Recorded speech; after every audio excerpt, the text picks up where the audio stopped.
Hello my dear student, আজকে যে বিষয়টা নিয়ে আলোচনা করব সেটা হচ্ছে তোমার ভূ সমলয় উপগ্রহ এবং পার্কিং কক্ষপথ। দেখো, এর আগে আমরা কেপলারের সূত্র দেখেছি এবং সেই কেপলারের যে তৃতীয় সূত্র তার প্রমাণও দেখেছি। এখানে এই পার্কিং কক্ষপথের যে কনসেপ্ট, সে কনসেপ্ট বা ওর যে ক্যালকুলেশান, সেই ক্যালকুলেশানটা অনেকটা তোমার কেপলারের তৃতীয় সূত্রটার মতোই।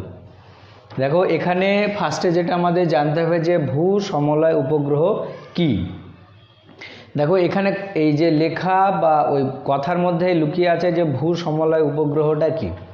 দেখো, ভূ সমলয় এটাকে যদি তোমার ভাঙা হয় তাহলে দেখো, ভূ মানে কি পৃথিবী, সম মানে কি একই রকম বা সমান, আর লয় মানে হচ্ছে বাংলাতে গতি। অর্থাৎ ভূ সমলয় উপগ্রহ মানে হচ্ছে যে সমস্ত উপগ্রহগুলো তোমার কী হবে, পৃথিবীর সমান গতিবেগ নিয়ে পৃথিবীকে আবর্তন করবে, সেই সমস্ত উপগ্রহগুলোকে বলা হবে কি ভূ সমলয় উপগ্রহ।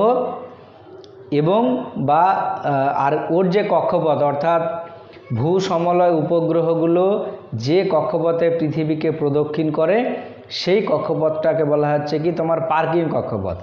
তাহলে দেখো, জিও স্টেশনারি স্যাটেলাইট বা ভূ সমলয় উপগ্রহ হচ্ছে যে সমস্ত উপগ্রহগুলো পৃথিবীর সমান গতিবেগ নিয়ে পৃথিবীকে আবর্তন করে তাকে বলে। আর ওই ভূ সমলয় উপগ্রহগুলা যে কক্ষপথে ঘোরে সেই কক্ষপথটাকে বলা হচ্ছে কি তোমার পার্কিং কক্ষপথ। ক্লিয়ার? এবার আমরা দেখব যে কোনো একটা ভূ সমলয় উপগ্রহ তার প্রদক্ষিণ কাল কত হবে। দেখো, প্রদক্ষিণ কালটা তো আমরা বুঝতে পারছি কত হবে, যে পৃথিবীর যে প্রদক্ষিণ কাল, অর্থাৎ পৃথিবীর একবার ঘুরতে যে সময় লাগে, এখানে তোমার জিও স্টেশনারি যে স্যাটেলাইট তার ক্ষেত্রেও পর্যায়কাল বা ঘুরতে কি একই সময় লাগবে। এবার আমরা দেখব যে ভূ সমলয় উপগ্রহকে পৃথিবী থেকে কোনো একটা উচ্চতায় যদি স্থাপন করতে হয় তাহলে সেই উচ্চতাটা কত হবে এবং তার ভেলোসিটিটা কত হবে সেটা আমরা দেখব। ঠিক আছে? তাহলে খুব ভালো করে এটা মাথায় রাখবে যে ভূ সমলয় উপগ্রহ কাকে বলে। দেখো, তাহলে এটা হচ্ছে তোমার পৃথিবী, যার মাস তুমি ধরে নেওয়ার কথা ক্যাপিটাল এম, আর পৃথিবীর চারিদিকে একটা ভূ সমলয় ধরো উপগ্রহ আছে, সেই উপগ্রহটা আর ব্যাসার্ধের বৃত্তপথে ঘুরছে। অর্থাৎ পৃথিবীর যে কেন্দ্র, সেই কেন্দ্র থেকে ভূ সমলয় উপগ্রহের যে দূরত্ব, সেই দূরত্বটা হচ্ছে কত, স্মল আর। আর ভূ সমলয় উপগ্রহের যে ভর সেটা হচ্ছে কত, স্মল এম। তাহলে দেখো, পৃথিবী ও ভূ সমলয় উপগ্রহের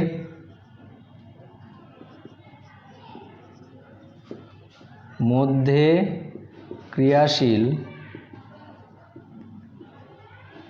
মহাকর্ষ বল, এটা সমান কত হবে। দেখো, G into capital M into small M by কত, আর স্কোয়ার। আর এখানে দেখো, এই স্মল এম ভরের যে কৃত্রিম উপগ্রহটা, এই ভূ সমলয় উপগ্রহটা, সেটা একটা ভেলোসিটি নিয়ে কি করছে, ঘুরছে। আমরা ধরে নিচ্ছি সে এই ধরো এই ডিরেকশনে ঘুরছে, তাহলে এখানে তার যে ভেলোসিটি সেটা হচ্ছে কত, ভি। তাহলে দেখো, ঘূর্ণনের জন্য ভূ সমলয় উপগ্রহের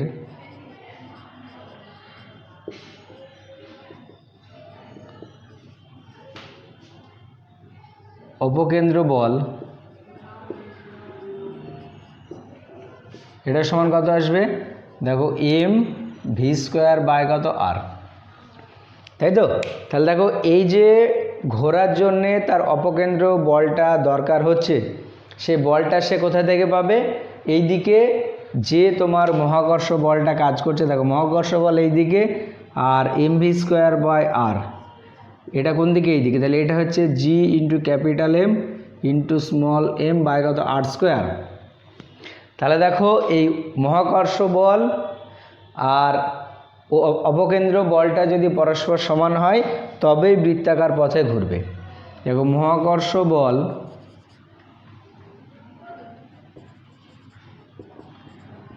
ও অবকেন্দ্র বল সমান হলে অতএব দেখো যে M V square by R এটা সমান কত আসছে G into capital M into small M by কত আর স্কোয়ার। তাহলে এখান থেকে দেখো তোমার ভি স্কোয়ার এটা ইকাল টু কত আসবে G into capital M by কত দেখো আর। তাহলে এটা আমরা কি পেলাম তোমার ভি স্কোয়ারের ভ্যালুটা। তাহলে এখান থেকে যদি আমরা ভি এর ভ্যালু বার করে দেখো কত আসবে root over of G M by কত আর। এইবার দেখো ভূসমলয় উপগ্রহের পর্যায়কাল, দেখো ভূ সমলয় উপগ্রহের পর্যায়কাল টি সমান কত আসবে দেখো আসবে 2 পাই আর বাই কত ভি। এই ক্যালকুলেশনগুলো আমরা আগেও দেখেছি। তাহলে দেখো 2 পাই আর বাই ভি এর জায়গায় কত root over of G M by কত আর। এখান থেকে দেখো যদি আমরা টি স্কোয়ার বার করি তাহলে এটা সমান কত আসবে দেখো 4 pi R square 4 pi square R square by দেখো কত হবে জি এম বাই আর। এটা সমান কত আসছে 4 pi square R cube by কত জি এম। ক্লিয়ার? এবার এখানে দেখো টি এর যে মান সেই টি এর মানটা কত হবে, যেহেতু এটা ভূসমলয় উপগ্রহ অর্থাৎ ভূসমলয় মানে পৃথিবীর সমান গতিবেগে ঘুরছে, তাহলে ওর পর্যায়কালটা কী হবে পৃথিবীর যা পর্যায়কাল হবে ওই ভূসমলয় উপগ্রহের পর্যায়কালটা কী হবে তাই হবে। অর্থাৎ দেখো তোমার ভূসমলয় উপগ্রহ হচ্ছে তোমার পৃথিবীর সমান গতিবেগে ঘুরছে, তাহলে পৃথিবীর সাপেক্ষে দেখো ওই বস্তুটা কী হবে সবসময় স্থির থাকবে। মানে ধরে নাও যে এটা হচ্ছে তোমার পৃথিবী আর এইখানে হচ্ছে ভূসমলয় উপগ্রহটা অবস্থিত। এবার দেখো পৃথিবী যেরকমভাবে স্পিডে যাচ্ছে ভূসমলয় উপগ্রহটা কি সেরকমভাবে যাচ্ছে। তাহলে দেখো পৃথিবীর সাপেক্ষে এই বস্তুটা কী হবে বা ভূসমলয় উপগ্রহ যেটা পৃথিবীর রেসপেক্টে কি দেখো একটা নির্দিষ্ট জায়গায় কি স্থির থাকবে, কেন পৃথিবীর সঙ্গে কি হচ্ছে সে একই গতিবেগ নিয়ে ঘুরছে। ক্লিয়ার? তাহলে এখান থেকে দেখো যে আর কিউব, সে আর কিউব সমান কি আসবে দেখো টি স্কোয়ার ইন্টু কত জি এম বাই দেখো আসবে 4 পাই তার স্কোয়ার। ঠিক আছে? তাহলে এবার এখান থেকে যদি আমরা আর এর ভ্যালু বার করি দেখো কত আসবে T square into G M by 4 pi square to the power কত হয়ে যাবে দেখো 1/3। ঠিক আছে? এবার দেখো এখানে যে আমরা মানগুলা পাচ্ছি সে মানগুলা যদি সব বসাই বা এখানে দেখো আবার আমরা জানি যে জি সমান কি হয় জি এম বাই কত আর স্কোয়ার। এটা আমরা জানি যেখানে আরটা হচ্ছে কি পৃথিবীর ব্যাসার্ধ। তাহলে দেখো জি এম সমান কত হবে জি আর স্কোয়ার। তাহলে আলটিমেট এটা কত আসছে T square into G R square by 4 pi square to the power কত 1/3। এবার এখানে যে মানগুলো আমরা পাচ্ছি সে মানগুলো সব যদি আমরা বসিয়ে দিই দেখো এখানে টি মানে কি পর্যায়কাল, অর্থাৎ এক পাক ঘুরতে কত সময় লাগছে সেইটা। এবার দেখো আমরা জানি এই ভূসমলয় উপগ্রহের পর্যায়কাল আর এখানে তোমার পৃথিবীর পর্যায়কালটা কি সমান হবে। এবার দেখো পৃথিবী এক পাক ঘুরতে নিজের চারিদিকে কত সময় লাগে 24 ঘন্টা, তাহলে ভূসমলয় উপগ্রহেরও এক পাক ঘুরতে কত সময় লাগবে 24 ঘন্টায় লাগবে। তাহলে দেখো এখানে টি সমান কী হবে 24 ইন্টু 60 ইন্টু কত 60, এটা জি সমান কত দেখো 9.8 আর আর সমান কত 6400 কিলোমিটার হয়। তাহলে মিটার করলে ইন্টু 1000, এই মানগুলো যদি তুমি সব বসিয়ে দাও তাহলে তোমার আর এর যে ভ্যালু আসবে সেটা তোমার যে এটা আসবে 42304 40 এত কি কিলোমিটার। তোমরা ক্যালকুলেটরে বসিয়ে নিজেরা দেখবে যে আর এর যে ভ্যালু সেটা কত আসছে 42340 এত কি কিলোমিটার। এবার এখানে এই আর যেটা সে আরটা কি তোমার পৃথিবীর কেন্দ্র থেকে ভূসমলয় উপগ্রহ পর্যন্ত কি দূরত্ব। এইবার তুমি ধরে নাও যে পৃথিবীর যে ব্যাসার্ধ সেটা কি আর, আর এখানে এই পৃথিবীর পৃষ্ঠ থেকে ভূসমলয় উপগ্রহের যে উচ্চতা সেই উচ্চতাটা কি আমরা ধরে নিলাম এইচ। তাহলে দেখো আর এইটার সমান কি হবে আর প্লাস এইচ, তাই না। ভালো করে দেখো যে ক্যাপিটাল আর প্লাস এইচ সমান কি হবে স্মল আর, যেখানে তোমার স্মল আরটা কি পৃথিবীর সেন্টার থেকে ভূসমলয় উপগ্রহ পর্যন্ত দূরত্ব, আর ক্যাপিটাল আরটা হচ্ছে কি পৃথিবীর ব্যাসার্ধ, আর স্মল এইচটা হচ্ছে পৃথিবীর পৃষ্ঠ থেকে ওই ভূসমলয় উপগ্রহ পর্যন্ত কি দূরত্বটা। তাহলে এখানে দেখো আমরা যদি এইচ ইকুয়াল টু বার করি তাহলে কী হবে আর মাইনাস ক্যাপিটাল আর। তাহলে এবার এটা দেখো কত আছে 4200, এটা 42,340 মাইনাস এটা দেখো কী হয় 6,400 কিলোমিটার। তাহলে এত কি হবে কিলোমিটার। তাহলে এই যে এইচটা আমরা পাচ্ছি সেই এইচটা কি পৃথিবীর পৃষ্ঠ থেকে ওই ভূসমলয় উপগ্রহের উচ্চতা। তাহলে এটা যদি তুমি করো তাহলে ওর যে মানটা আসবে সেটা তোমার 35,940 এত কি কিলোমিটার, বা এটাকে নিয়ারলি ইকুয়াল টু তোমার ধরা হয় 36,000 কিলোমিটার। বোঝা গেল। তাহলে দেখো কোনো একটা ভূসমলয় উপগ্রহকে যদি কোনো একটা জায়গায় স্থাপন করতে হয় তাহলে পৃথিবীর যে পৃষ্ঠ সেই পৃষ্ঠ থেকে কতটা উচ্চতায় রাখতে হবে 36,000 কিলোমিটার উচ্চতায়। বোঝা গেল। তাহলে দেখো যে কোনো একটা এই ভূসমলয় উপগ্রহকে যদি এই উচ্চতায় তুমি স্থাপন করো তাহলে দেখো কখনোই তাকে খালি চোখে কি দেখা যাবে না। তাহলে এইখানে দেখো এই ভূসমলয় উপগ্রহটা এই যে ব্যাসার্ধের কক্ষপথে ঘুরছে, অর্থাৎ এই যে আর ব্যাসার্ধের কক্ষপথে ঘুরছে সেই ব্যাসার্ধটা কত আসছে তোমার এইটা 42,340 এত কি কিলোমিটার। আর পৃথিবী এই যে কক্ষপথ সেই কক্ষপথটাকে তোমার বলা হচ্ছে কি পার্কিং কক্ষপথ।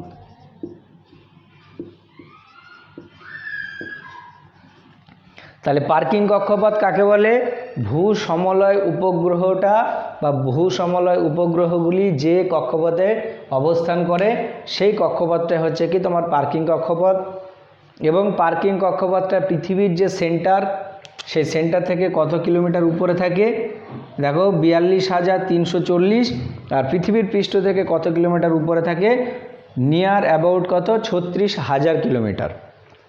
তাহলে এই যে ভ্যালু সেই ভ্যালুটা অবশ্যই ভালো করে মাথায় রাখতে হবে। এবং কিভাবে যদি তোমাকে বলে যে দেখাও যে ভূসমলয় উপগ্রহগুলিকে পৃথিবীর পৃষ্ঠ থেকে 36,000 কিলোমিটার উপরে কি রাখতে হবে। এবার দেখো এরপরে যেটা আমরা বার করব ভূসমলয় উপগ্রহের প্রদক্ষিণ দ্রুতি বা প্রদক্ষিণ বেগ। দেখো আমরা দেখলাম টি এটা ইকুয়াল টু কত 2π আর বাই কত ভি। তাহলে এখান থেকে দেখো ভি সমান কি আসবে 2π আর বাই কত টি। দেখো যেহেতু আমরা ভূসমলয় উপগ্রহের যে ব্যাসার্ধ যে কক্ষপথে ঘুরছে সে কক্ষপথের ব্যাসার্ধ আমরা পেয়ে গেছি, তাহলে এখানে বসিয়ে দিলেই ভি এর ভ্যালু চলে আসবে। দেখো 2π ইন্টু এটা কত ছিল 4,242,340 ইন্টু কত কি আসবে 1,000 বাই টি এর মান কত 24 ইন্টু 60 ইন্টু কত 60। ক্লিয়ার?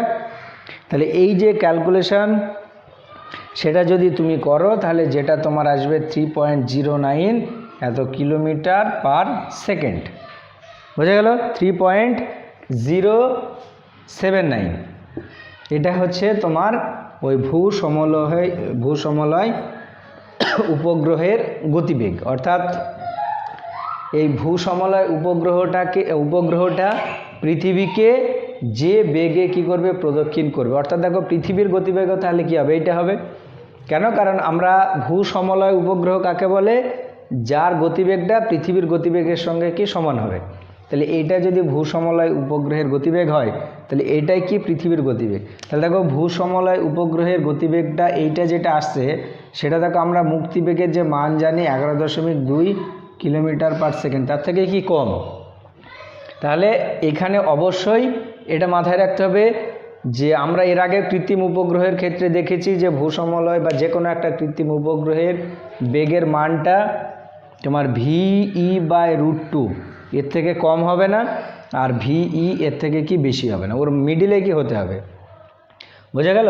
তাহলে এইটাই কিন্তু একটু ভালো করে মাথায় রাখতে হবে যে ভূসমলয় উপগ্রহ কাকে বলে, পার্কিং কক্ষপথ কাকে বলে, তারপরে ভূসমলয় উপগ্রহগুলোকে পৃথিবীর পৃষ্ঠ থেকে কত কিলোমিটার উপরে স্থাপন করতে হয়, আর ভূসমলয় উপগ্রহের যে প্রদক্ষিণ দ্রুতি বা প্রদক্ষিণ বেগ কত, সে বেগের রাশিমালাটা। ঠিক আছে? এইবার যেটা আমরা দেখব সেটা হচ্ছে কৃত্রিম উপগ্রহের গতিশক্তি ও স্থিতিশক্তি। দেখো আমরা দেখেছি যে কৃত্রিম উপগ্রহের ক্ষেত্রে তোমার mv²/r এটা সমান কত ছিল, g into capital M into small m by কত r²। দিয়ে দেখো এখান থেকে আমরা v কত পেয়েছি, gm বাই কত r। অর্থাৎ যে কোনো একটা কৃত্রিম উপগ্রহ যে কক্ষপথটায় ঘুরছে সেই কক্ষপথে তোমার যে প্রদক্ষিণ বেগ তার স্কোয়ার সমান কোনটা হয়, এটা হয়। তাহলে ওই কক্ষপথে যখন কৃত্রিম উপগ্রহটা ঘুরছে তাহলে তার গতিশক্তি কত হবে, দেখো অতএব কৃত্রিম উপগ্রহের গতিশক্তি, দেখো গতিশক্তি এটাকে যদি আমরা ইকে দ্বারা প্রকাশ করি তাহলে আমরা গতিশক্তি জানি, দেখো হাফ m কি হয় v², তাহলে এটা সমান কি আসছে, দেখো half into m into v² জায়গায় কত g into capital M by কত r। তাহলে আলটিমেট কি আসছে, g into capital M into small m by কত 2r। ক্লিয়ার? তাহলে যখন কোনো একটা কৃত্রিম উপগ্রহ কোনো একটা কক্ষপথে ঘুরবে তাহলে তার যে গতিশক্তি সে গতিশক্তির মানটা কোনটা, এটা। এবার আমরা দেখব কৃত্রিম উপগ্রহের স্থিতিশক্তি। দেখো যখন আমরা মহাকর্ষীয় বিভব পড়েছিলাম সে মহাকর্ষীয় বিভব কাকে বলে, দেখবে এরকম ছিল যে এখানে যদি একটা m ভরের বস্তু থাকে তাহলে তার একটা দেখো কি মহাকর্ষ ক্ষেত্র থাকে, আর সেই মহাকর্ষের ক্ষেত্রের মধ্যে কোনো একটা জায়গায় একটা একক ভরের বস্তুকে নিয়ে আসতে যে কৃতকার্য, সেই কৃতকার্যের রাশিমালাটা কত ছিল, W, সেটা সমান minus g into capital M by কত r। তাই তো? এবার দেখো এই যে আমরা ভরটা ক্যাপিটাল Mটা ধরে নিয়েছি, এটা যদি ধরো পৃথিবী হয় তাহলে পৃথিবীর ভর ধরো ক্যাপিটাল M, তাহলে পৃথিবীর কি আছে, নির্দিষ্ট একটা মহাকর্ষ ক্ষেত্র আছে। তাহলে সেই মহাকর্ষের মধ্যে তুমি ধরে না কোনো একটা কৃত্রিম উপগ্রহ পৃথিবীকে কি এরকমভাবে আবর্তন করছে, তাহলে এই অবস্থানে কৃত্রিম উপগ্রহটার যে মহাকর্ষীয় বিভব সেটা কত, মাইনাস gmm/r। আর আমরা জানি যে কৃত্রিম উপগ্রহকে মহাকর্ষ ক্ষেত্রের মধ্যে নিয়ে আসতে যে পরিমাণ কৃতকার্য করতে হয় সেটা হচ্ছে বিভব, আর ওই পরিমাণ কৃতকার্যই ওর মধ্যে কি হবে, স্থিতিশক্তি রূপে সঞ্চিত। তাহলে দেখো একক ভরের কোনো একটা বস্তুকে আনতে কৃতকার্য এইটা, এবং এইটাই হচ্ছে তোমার তার মধ্যে সঞ্চিত কি স্থিতিশক্তি। তাই তো? ভালো করে দেখো, তাহলে এখানে এই যে সঞ্চিত স্থিতিশক্তি সেটা কি আমরা দেখতে পেয়েছি যে নেগেটিভ কেন হয় সেটা নিয়ে আমি আলোচনা করেছিলাম যে যেহেতু এখানে তোমার কৃতকার্য যেটা হচ্ছে বলের দ্বারা, তাহলে বলের দ্বারা কৃতকার্য সেটা কি হয়, নেগেটিভ হয়। ওর জন্য এখানে কৃতকার্যটা নেগেটিভ হওয়ার জন্য তার স্থিতিশক্তিটাও কী হবে, নেগেটিভ হবে। এইবার দেখো এখানে এই যে কৃতকার্য বা এই যে স্থিতিশক্তি এটা কত ভরের ক্ষেত্রে, তোমার একক ভরের ক্ষেত্রে। এবার এখানে এই যে আমরা ধরো কৃত্রিম উপগ্রহটা নিয়েছি তার ভর কত হচ্ছে m, তাহলে ওই m ভরের কোনো একটা কৃত্রিম উপগ্রহের ক্ষেত্রে তোমার স্থিতিশক্তির রাশিমালা কী হবে, দেখো তাহলে একক ভরের কোনো একটা বস্তুকে নিয়ে আসতে যে কৃতকার্য সেইটা, তাহলে এইটা হচ্ছে স্থিতিশক্তি। তাহলে এম ভরের যদি বস্তু হয় তাহলে তখন স্থিতিশক্তি কি আসবে, দেখো U equal to minus into capital M minus G into capital M into small M by কত আর। তাহলে যে কোনো একটা স্মল এম ভরের কৃত্রিম উপগ্রহ যদি পৃথিবীর চারিদিকে আবর্তন করে তাহলে সেই কৃত্রিম উপগ্রহের যে স্থিতিশক্তি সেটা তোমার হবে এটা। তাহলে দেখো অতএব কৃত্রিম উপগ্রহের স্থিতিশক্তি, এটাকে যদি আমরা ইপি দ্বারা প্রকাশ করি পোটেনশিয়াল এনার্জি, তাহলে এটা সমান কত মাইনাস দেখো G into capital M into small M by কত আর। এবার কৃত্রিম উপগ্রহের মোট শক্তি কত হবে, দেখো কৃত্রিম উপগ্রহের মোট শক্তি, এটা তুমি ধরে নাও ই, তাহলে এটার সমান কী হবে kinetic energy EK plus potential energy কত ইপি। ক্লিয়ার? তাহলে এটার সমান দেখো আসছে যে ই সমান কাইনেটিক এনার্জি কত G into capital M into small M by কত 2r মাইনাস দেখো G into capital M into small M by কত আর। এবার এখান থেকে দেখো G into capital M into small M by R, এটা তুমি কমন নিয়ে নাও, তাহলে কি আসছে দেখো হাফ মাইনাস কত 1 আর হাফ মাইনাস 1 মানে কত হয় মাইনাস হাফ। তাহলে আলটিমেট কি আসছে দেখো minus G into capital M into small M by কত 2r। তাহলে এইটাই হচ্ছে তোমার যে কোনো একটা কৃত্রিম উপগ্রহ বা আর্টিফিশিয়াল স্যাটেলাইট, তার ক্ষেত্রে তোমার কি টোটাল এনার্জি। এবার এখানে দেখো টোটাল এনার্জিটা কি হচ্ছে নেগেটিভ হচ্ছে, আর এখানে দেখো পোটেনশিয়াল এনার্জিটা কি নেগেটিভ, আর আমরা জানি যে কাইনেটিক এনার্জি কি হয় সবসময় পজিটিভ হয়। তাহলে এখানে সে কাইনেটিক এনার্জিটা কত দেখো পজিটিভ, আর পোটেনশিয়াল এনার্জিটা নেগেটিভ, আর টোটাল এনার্জিটাও কি পজিটিভ নেগেটিভ আসছে। ঠিক আছে, তাহলে এইটা ভালো করে মাথায় রাখবে। এবং এখানে দেখো টোটাল এনার্জিটাকে আমরা এরকমভাবে লিখতে পারি যে ই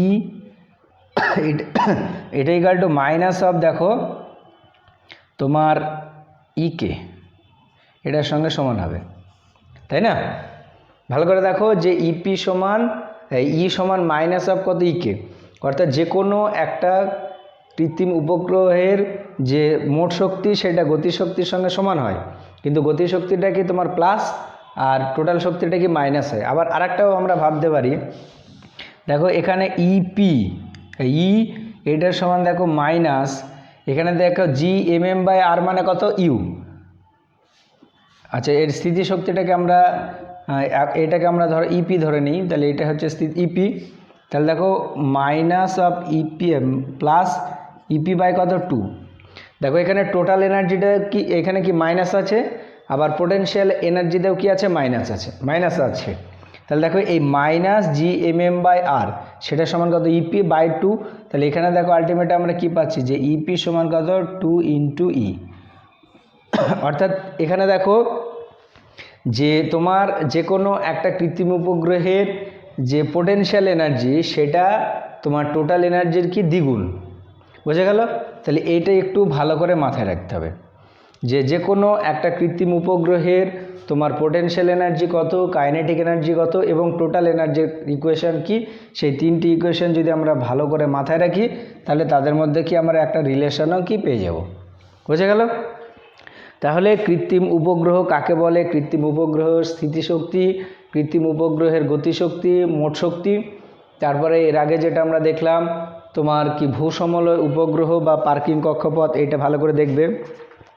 এবার দেখো এই বিভিন্ন ধরনের তোমার উপগ্রহ কি পাওয়া যায় কৃত্রিম উপগ্রহ, তার মধ্যে একটা আমরা দেখলাম যে ভূসমলয় উপগ্রহ। দেখো ভূসমলয় উপগ্রহটাও কি একটা কৃত্রিম উপগ্রহ, কিন্তু তার যে সময় অর্থাৎ পৃথিবীকে আবর্তন করতে যে সময়টা লাগছে সেটা কী হবে 24 ঘন্টা।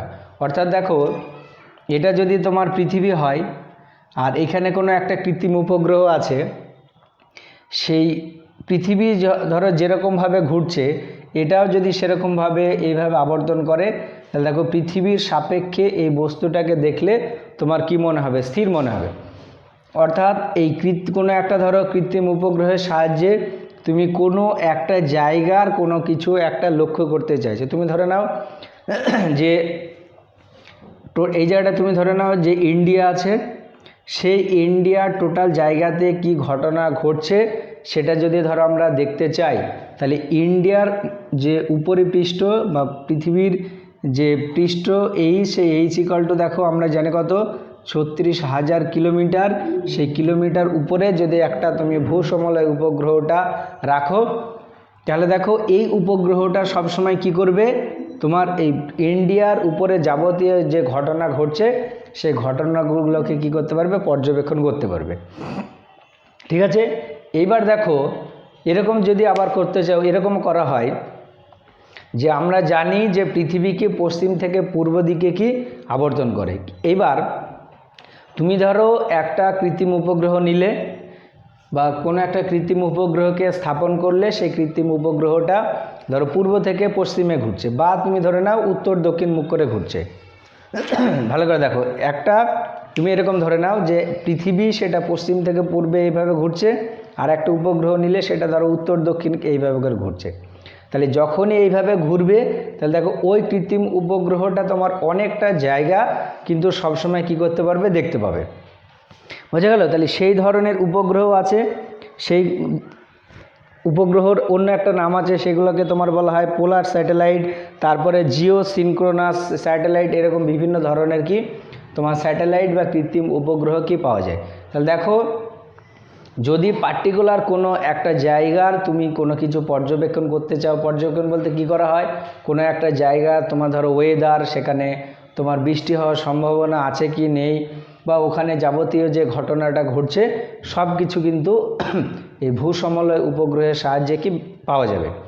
এবার ওখানে কি কৃত্রিম যে স্যাটেলাইট, সেই স্যাটেলাইটে তোমার কি থাকে, তোমার বিভিন্ন ধরনের হাই রেজুলেশন কি ক্যামেরা লাগানো থাকে। এবার ওখান থেকে ধরো বিভিন্ন ধরনের যে ঘটনা, সেই ঘটনাগুলো ওখান থেকে কি পর্যবেক্ষণ করা যায়। বোঝা গেল? তাহলে আজকে এতদূর পর্যন্তই থাক। এরপরের দিন আমরা যে কৃত্রিম উপগ্রহে বা কোনো একটা বস্তুকে যদি রাখা হয় তাহলে বস্তুটা কীরকম ফিল করবে এবং যে ম্যাথামেটিক্যাল প্রবলেম আছে সেগুলো নিয়ে আলোচনা করব। তাহলে এই ভূসমলয় উপগ্রহ কাকে বলে, তার কক্ষপথটাকে কি বলে, তারপরে কৃত্রিম উপগ্রহের গতিশক্তি, স্থিতিশক্তি, এই রাশিমালাগুলো খুব ভালো করে মাথায় রাখবে, কারণ এইগুলো এরপরে ম্যাথামেটিক্যাল প্রবলেম করতে গিয়ে প্রচুর কাজে লাগবে। ঠিক আছে?